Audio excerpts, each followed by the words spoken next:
helping people become more present and in their bodies and using their bodies for fun and joy, getting people out of their head. We're on our devices and technology all day long, especially nowadays, and giving them the gift of surfing is the most beautiful thing that I feel like I could give because, being in the ocean of Maui in that warm water and paddling a surfboard around out there and seeing the joy on their face when they catch their first wave is so epic. Welcome to Her Drive Podcast, a female-focused interview series with women of the world discussing their road trips to success. I'm your host, Cindy Kramblatt, a travel expert, business owner, and curious spirit with a knack for meeting fascinating women. Please join me as I hop in the passenger seat and chat with these ambitious women about what drives them, twists and turns, and those pedal-to-the-metal moments. Let's drive. Well, hi, everybody, and welcome back to another episode of Her Drive Podcast. I'm your host, Cindy Kramblatt, and I'm super pumped for today's guest. I just got back from Maui and was there for about 2 weeks shooting a travel show, and when I was there, was shared information about this very special woman named Dustin Tester, who is the founder of Maui Surfer Girls, and I would just like to welcome you, Dustin, to the show. You're welcome. Well, everybody, to provide you a little bit of background on Dustin, she's based in Maui and has quite an awesome bio. And Dustin, I think that I can't tell your story like you can. So I'd love to kind of just start off with what did you create and what was the genesis of your creation? Yeah, definitely. I'm happy to share the story. Well, my backstory is that I was raised here on Maui. My dad was born and raised. And when I was 7 years old, he taught me how to surf in Lahaina at Puamana Beach Park. And, through a tumultuous divorce, I went in between Maui, Arkansas, and San Luis Obispo, California. So I've been, culture shocked as a kid. But I went to high school on Maui, and then I ended up going to Prescott College and getting a degree in adventure education. I was actually trained to be an outward bound instructor and doing more kind of land-based adventures, taking kids into the wilderness setting and teaching them life skills. And then I thought, I grew up on Maui surfing. I would love to apply these skills to surfing because surfing, empowered me and changed my life. And so I ended up, it's kind of a fun, long story, but I was climbing in North Carolina, taking teenagers up multi-pitch climbs, and I had a pretty brutal lead fall, broke my leg. Just about 2 weeks after I put my entire savings from my climbing career towards Camp Oluwalu, a place that I went to summer camp. And I had the idea after I graduated from Prescott College to start my surf camp back on Maui. And so I fell, and I had already reserved the cabins in June 2001, and this was September 2000. And so I was a little nervous that I could actually pull this business off after breaking my leg. I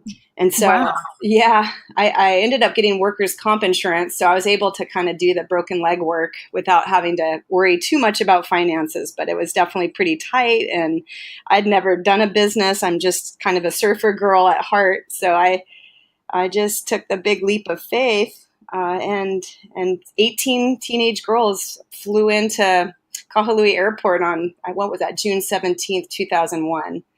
And my business was launched, and it was pretty scary. I was like, wow, this is really happening. And then it was history from there. We're 18 years in now. Wow. Well, congratulations. That's quite a legacy. Thank you. Well, I kind of want to dive back into kind of the earlier years. So I did not realize that there is such a degree as adventure education. What does that entail? What does that mean? I know. When I graduated with that degree, my dad was like, did I just pay for a degree in camping?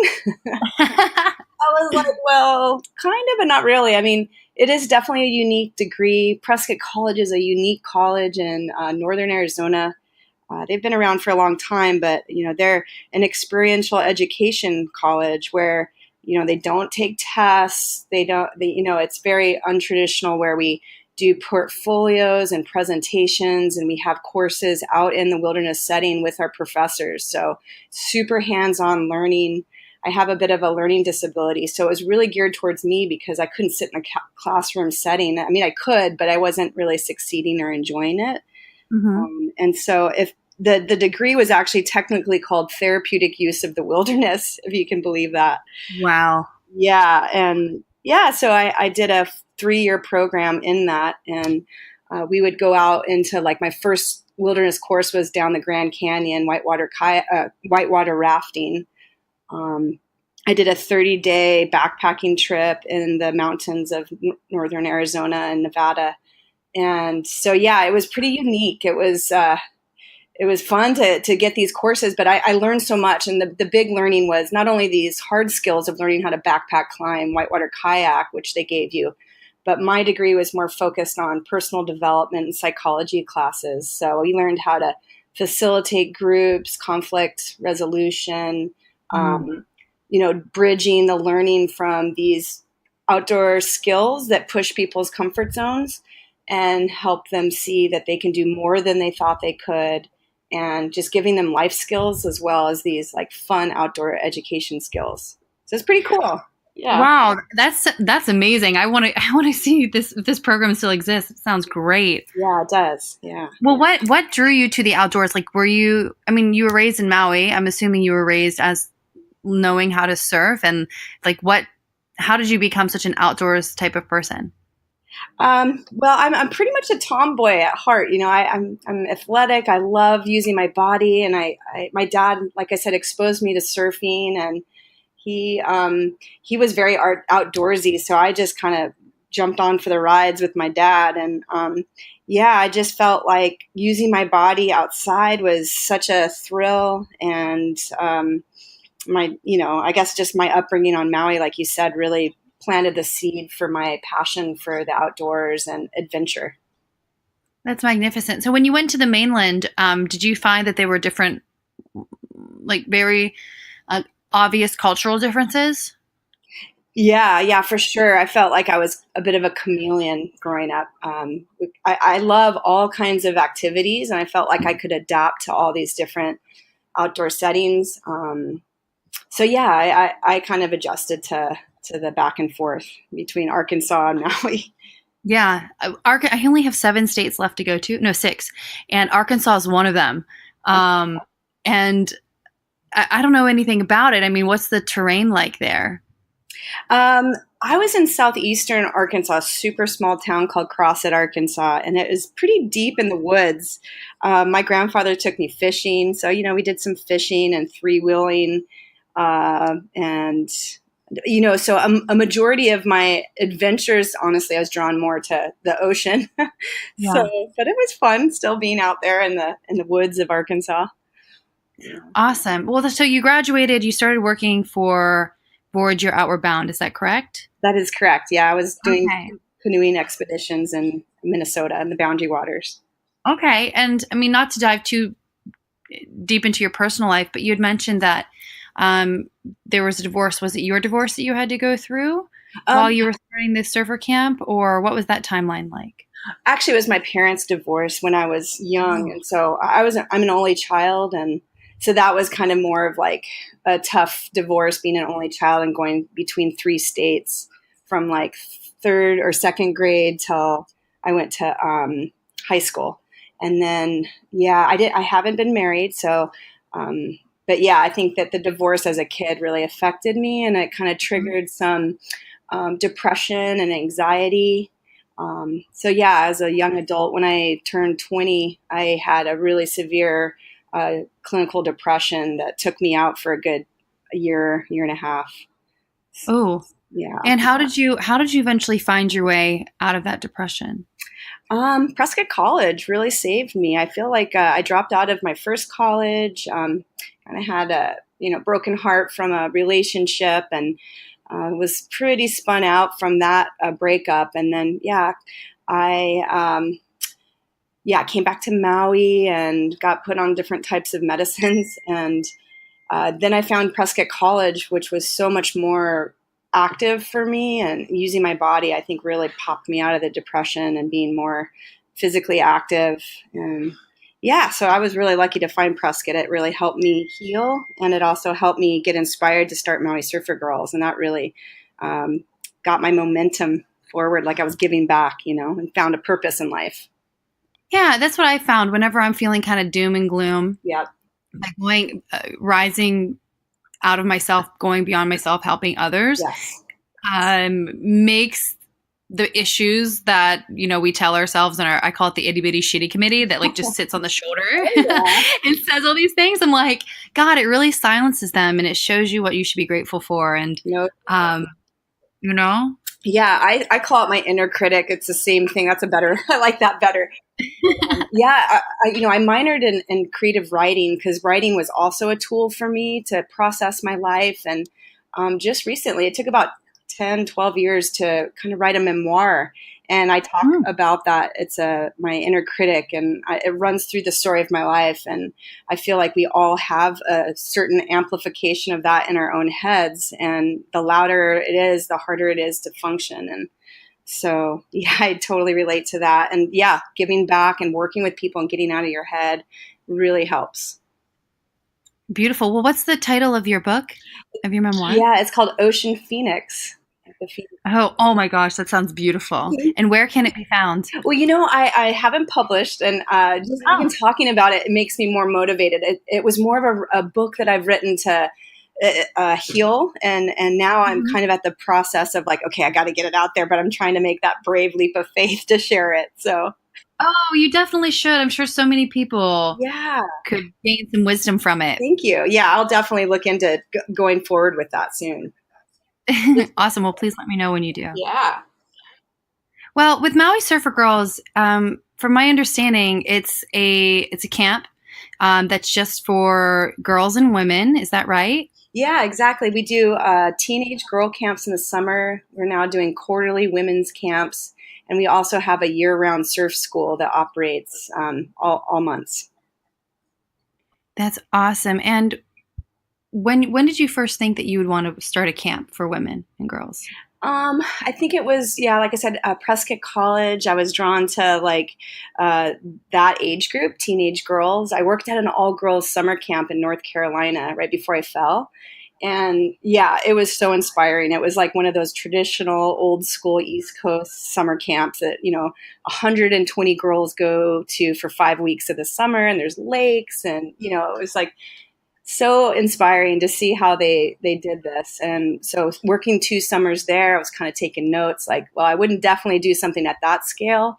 But I just loved how it was multi-generational, and the administrators went to camp there and their kids went to camp there. So I was like, I think Maui needs this. So came back, and now I'm actually almost multi-generational. Some of my teenage girls from the early 2000s just started having kids. So that's great. I know. I'm so stoked to have them at camp someday.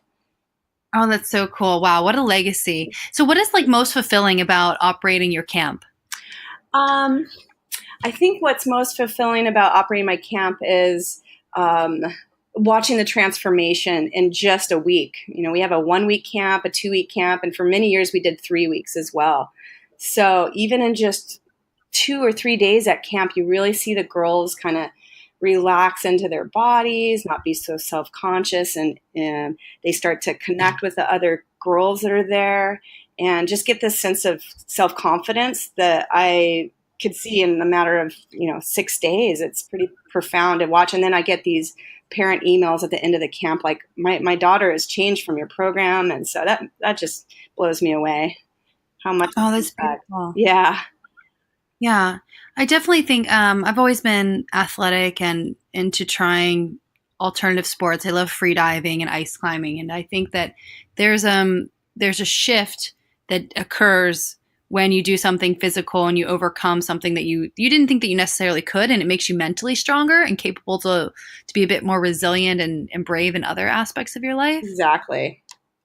Yeah. So I'm sure these parents are seeing that. Right. So I was given those skills and tools as a facilitator for Outward Bound School. That's where I really kind of saw that power, because they really try to bridge those activities into their everyday life back at home. And so they're saying like, yeah, if you push your comfort zone and you feel that resilience and that empowerment from the experiences that you have in the wilderness or like surf camp, that confidence can bleed over into their everyday life. And they start to feel like, yeah, I can tackle problems back at home. And that's when it's really potent, is when that happens, you know? Right. And you can implement probably certain behaviors into your daily rituals that set you up for success. Exactly. Give them tools for sure. Yeah. Well, I'm curious with your, I know probably every day is a little bit different in your life, but is there a certain ritual that you have each day or each week or month that kind of keeps you centered and focused on whatever it is that you want to direct your attention towards?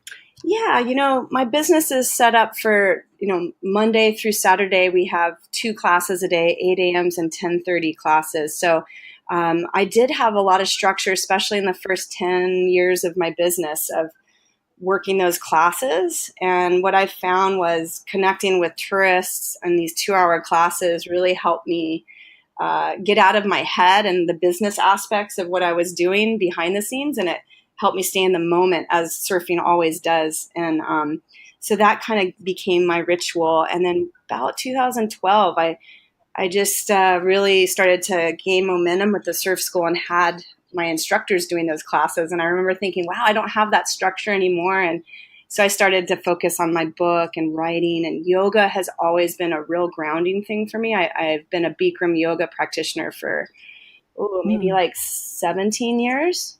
So I found that if I need to reset or refuel myself, Bikram has always been really grounding for me. Even though it's such a hot yoga practice, it's been really. Oh, yeah. Yeah.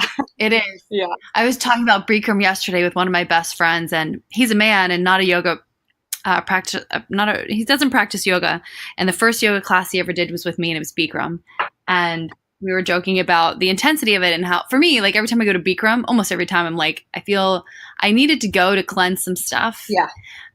Out. And it's not an easy practice. No, it's sure not. Especially for me when I'm in the sun and sweating in the sun and working in the sun like I do. It was mostly like when I was taking a break from teaching where I could really do it. But yeah, it is draining. But then when you get out, you're like, oh, you're like on fire. Yeah.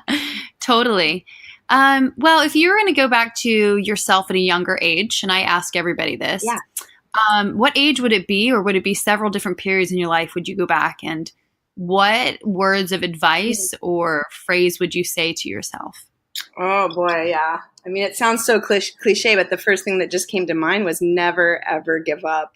As hard as it gets. Yeah, there were times where I wanted to throw in the towel. Maui Surfer Girls, like especially in the first 8 years of Maui Surfer Girls, it was just, 9/11 hit, no parents were sending girls on airplanes, and we really lost money that year. And then, 2008, the economy crashed. So there's been a lot of like financial setbacks that I had, and even emotional ones, like just second guessing my ability to pull this camp off. And so, yeah, I would definitely tell my 27 is when I started Maui Surfer Girls. So my 27-year-old self, like, buckle in for the ride. Don't give up, because it's going to be up and down, but it's going to, like, now I look back and I go, wow, I'm so happy I didn't give up. I have such a dream team helping me now. And just, I would say as a business person, just really surround yourself with good people. And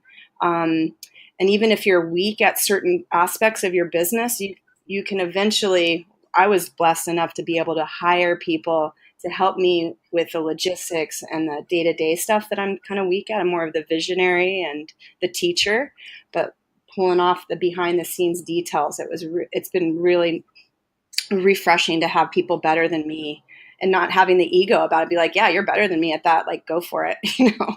Ooh, that's critical. Like, how did you wrestle with that? Was that a roadblock for you at all, to silence your ego and actually be grateful for those people who are better at those things? I've been really blessed, luckily, Cynthia, to have like more, I'm not like a micromanager, control freak boss. Like, I feel real, like I trust people maybe too much sometimes, but I really do let go. And I've been lucky to have relationships in my life that have been consistent. So I do know them pretty well and trust them pretty well.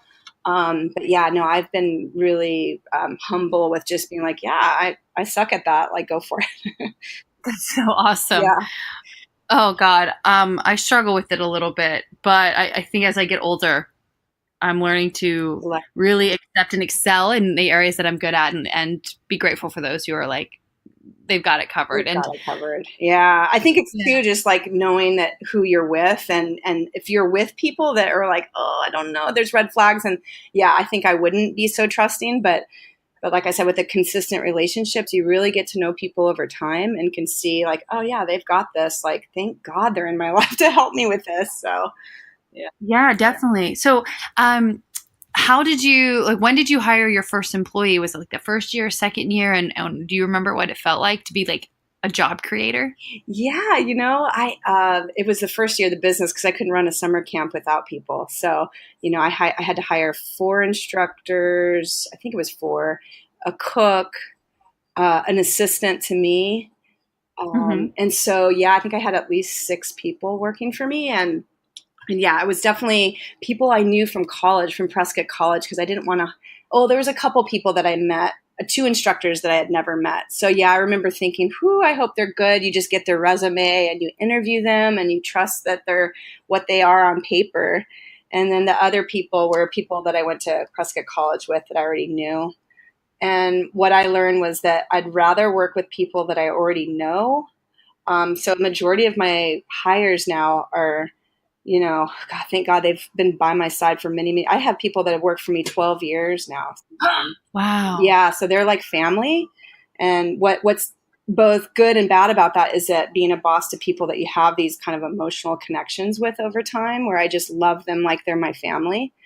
Hmm. It's hard to be a boss. I have to be hard on like not hard on them, but I have to make business decisions that makes it more complicated when I Of course. know them so personally. But then at the same time, I Mhm. trust them so much that it's like, well, and when we have to cross that bridge, I just have to say, sorry, I'm boss Dustin right now, and not friend Dustin. And Yeah. saying no has always been a challenge for me. So it's even more of a challenge when you know the people and care about them. Oh, oh yeah. I'm so sure of it. Wow. Well, what is kind of a current? I'd like to talk about like what you're tooting your horn about, Yeah. and then also what might be a roadblock that you're facing right now. Oh, that's a good question.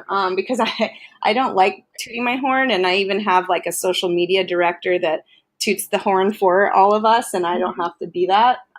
She's been really awesome, Liz. Big props to Liz because she helped us get this article in Go Hawaii.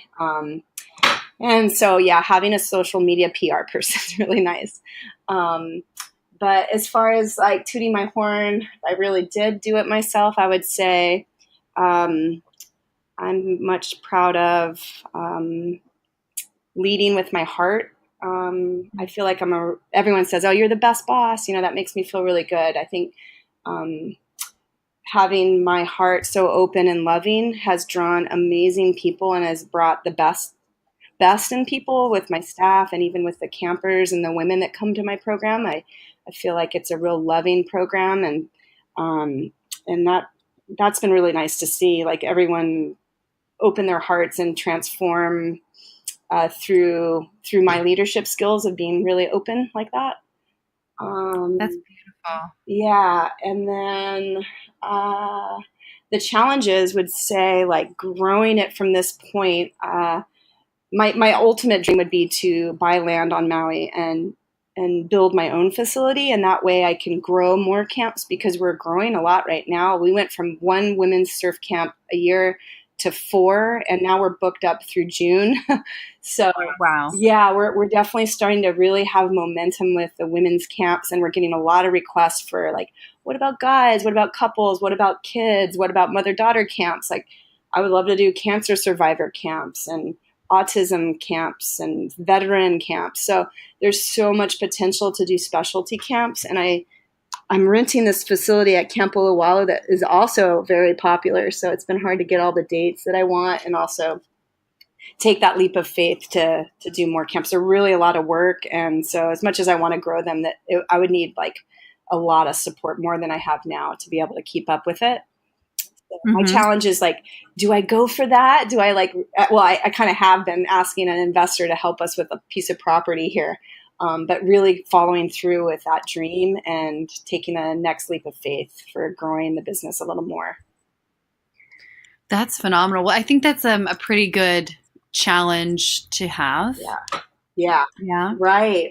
I mean, it's nice to be at the point we are because I can still enjoy the fruits of my labors for the last 18 years and actually travel and not have to do the day in, day out surf lessons and the management stuff. Like I'm actually a boss that gets to work on the business instead of in the business, which is such a blessing.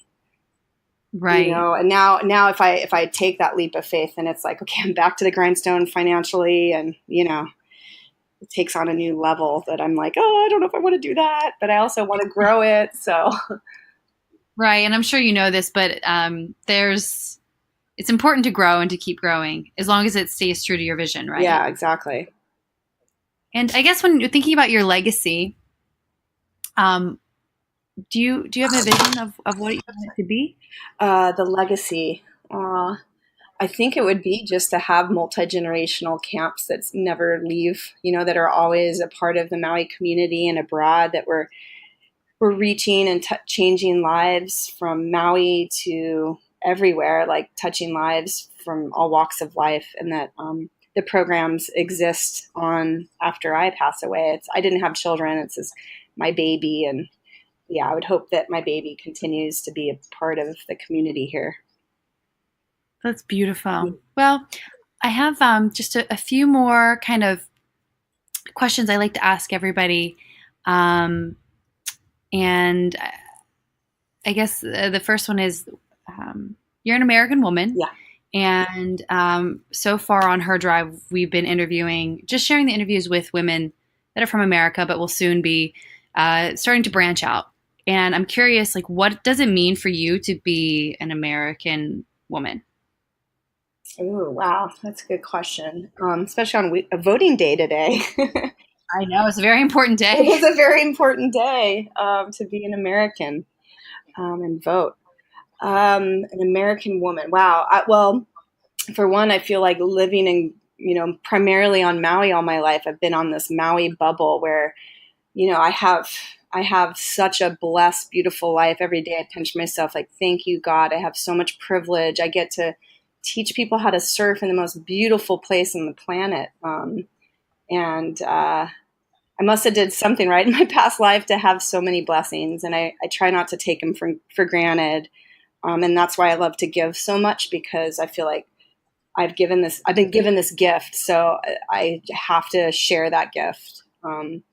And yeah, just being an American woman and having this type of freedom is very rare. And I hope that I, you know, really can value that gift and do the best that I can to share that with others. That's so beautiful. Well, the other question I have is, I guess, more so Hawaii related. I've been to Hawaii twice. The first time was to Oahu, and then this most recent time to Maui. And there's just a different energy that seems to be present that isn't found everywhere else in the United States and world. I'm just curious, like, can you define what the energy is, or do you know what I'm talking about? Oh, you mean the aloha spirit? Yeah, it's a vibe, definitely. It is. It's a great vibe, and you know, I've been so lucky to grow up here and experience that vibe, and taught that vibe from my dad, and my dad got that vibe from my grandpa.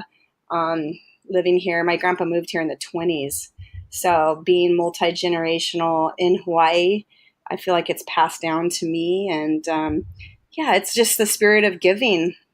Like I was just saying, like having the aloha means that you're giving and you're not taking. I've seen so many transplants businesses that move here from the mainland, and it's definitely a different mentality where it's like more cutthroat and selfish and just looking out for their own business instead of really seeing how their business can benefit the community, and being generous, you know, with abundance and with wealth here instead of being selfish. It's so important that us, especially working with tourists, and sharing that gift with tourists. I hate, my heart breaks when a tourist at my lesson said, "Oh, my car just got broken into and I got everything stolen." That's rare. I rarely hear that. And it's only happened maybe once at a surf lesson, a car break-in. But yeah, that breaks my heart because these tourists come to Hawaii to experience the aloha and that vibe. And when it goes against that vibe, I'm just like, oh, that's so not representative of who we are as a state and people here. I'm so sorry. So I definitely hope that my business can share the aloha with tourists, and they need a dose of love and giving too, Most certainly. Well, what kind of closing out this conversation? It's been so beautiful, but I just want to know if you could share like what kind of overjoys you, and what is it that you love most about what you're doing with Maui Surfer Girls? Let's see. What I love most about what I'm doing is helping people become more present and in their bodies, and using their bodies for fun and joy. Getting people out of their head. We're on our devices and technology all day long, especially nowadays. And giving them the gift of surfing is the most beautiful thing that I feel like I could give, because, being in the ocean of Maui in that warm water and paddling a surfboard around out there and seeing the joy on their face when they catch their first wave is so epic. Like, I feel like I tell people, I'm like, it's kind of like watching a baby take their first steps, and the joy that people have on their face is like, I get goosebumps. I almost cry sometimes if you work with a student for 2 hours and like on the very last wave, they actually stand up and they're so overjoyed, so it's like, oh my God, I gave them this amazing experience. So we both can feel that incredible exhilaration together as a teacher and a student. So I think that's the best part of my job. That's awesome. That's so magnificent. And have you ever had a favorite student? Are you allowed to say that? Yeah, exactly. I know that's sometimes hard to have favorites. There's definitely standout students where I'm just like, there's a lot of standout students. I can't even, I know that there's one recently that's this older couple from Arizona, actually near where Prescott is in Sedona. And they come out every year and they're in their 70s and they are chargers. Like they're actually on our promo video on our website saying, if I could do it, you could do it. We're like in our 70s almost. And it's so inspiring. I mean, they've come to us maybe 4 or 5 years and they save up all year long to take classes from us. And they're like our grandparents, we just love them. So Bill and Patricia, hello. I hope you're listening to this. You're one of my favorites. That's so awesome. Yeah. That is so cool. Well, thank you so much, Dustin, for taking the time to share your story. And I would just love to open up the floor if there's anything else that you'd like to share and with the listeners before we call it a close. Yeah, I would just say never give up, and come to Maui and come surfing with us and do more than you think you can out in the ocean with us. We're happy to make your Hawaiian surf dreams come true out here at Maui Surfer Girls. Magnificent. Well, thank you so much. And everybody who's listening, you can find more about Dustin and Maui Surfer Girls at mauisurfergirls.com or on their Instagram, which is at the same address. And I will, of course, link everything in the show notes. Thank you so much, Dustin. I appreciate your time, and you have a beautiful story. Oh, thank you, Cynthia, for featuring me. I really appreciate it. Aloha. You're welcome. Cool. All right. Thanks for listening to Her Drive with Cindy Cram-Blett. If you want to know more about today's guest or know a fascinating woman you'd love for me to interview, please see the show notes, visit Instagram or her-drive.com. And please, please, please, if you love the show, leave a review on iTunes. Thanks for riding along and subscribe to join our next woman and her drive to success.